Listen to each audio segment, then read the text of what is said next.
தரமான பிஓபிஎஃப் சிஸ்டனை கேட்டு வாங்குங்க. தரமான பிஓபிஎஃப் ஜெஸ்டா, தரமான பிஓபிஎஃப் ஜெஸ்டா. தேநீரின் உன்னத கலை. சிறுவர் துஷ்பிரயோக குற்றச்சாட்டு சுமத்தப்பட்டுள்ள நுவரெலியா மாநகர சபையின் பிரதி மேயர் திஸ்ஸ செனவிரத்ன அடுத்த மாதம் 9ஆம் தேதி வரை விளக்கமறியலில் வைக்கப்பட்டுள்ளார். இன்று அவர் நுவரெலியா நீதிமன்றத்தில் ஆஜரான போதே இவ்வாறு உத்தரவு பிறப்பிக்கப்பட்டுள்ளது. நீதிமன்றத்தில் ஆஜராகாமை காரணமாகவே சந்தேக நபரான பிரதி மேயருக்கு எதிராக நீதிமன்றம் பிடியாணை பிறப்பித்திருந்தது. இந்த நிலைமையில் நுவரெலியா மாநகர சபையின் பிரதி மேயர் தமது சட்டத்தரணியின் ஊடாக தாக்கல் செய்திருந்த முன்பிணை மனுவை நுவரெலியா நீதவான் நிராகரித்துள்ளார்.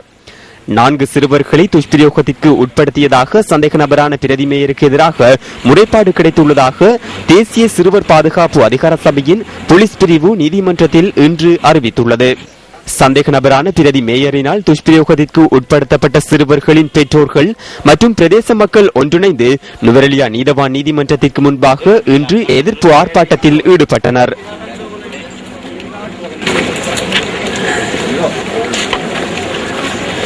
இதேவேளை மொரட்டுவை எகோடவுயன சுனந்தோபானந்த் விகாரையின் விகாராதிபதி கொலையுடன் தொடர்புடையதாக தெரிவித்து கைது செய்யப்பட்ட மொரட்டுவை நகரசபையின் உபமேயர் சுஜித் புஷ்பகுமார சார்பில் பிணை வழங்குமாறு கோரி தாக்கல் செய்யப்பட்ட மனு பாணந்துறை மேல் நீதிமன்றத்தால் எடுத்துக் கொள்ளப்பட்டது. மேல் நீதிமன்ற நீதியரசர் சரோஜினி குசலா வீரவர்தன முன்னிலையிலேயே இந்த வழக்கு விசாரணைக்கு எடுத்துக் கொள்ளப்பட்டது. உபமேயர் 6 மாதங்களுக்கும் மேலாக விளக்கமறியலில் வைக்கப்பட்டிருந்த காரணத்தால் அவரது மனைவியால் பிணை மனு தாக்கல் செய்யப்பட்டிருந்தது. உபமேயரின் மனைவி சார்பாக சட்டத்தரணி காலிங் இந்திரதிஸ்ஸ நீதிமன்றத்தில் விளக்கம் அளித்தார். தொடர்ந்து இது தொடர்பில் மேலதிக தகவல்களை சமர்ப்பிக்குமாறு உத்தரவிட்ட மேல் நீதிமன்ற நீதியரசர் பிணை மனு மீதான உத்தரவை செப்டம்பர் 9ஆம் தேதி வரை பிற்போட்டுள்ளார். மொரட்டுவை எகோடவுயன சுனந்தோபானந்த விகாரையின் விகாராதிபதி கடந்த பிப்ரவரி மாதம் 3ஆம் தேதி விகாரைக்குள் வெட்டி கொலை செய்யப்பட்டிருந்தார்.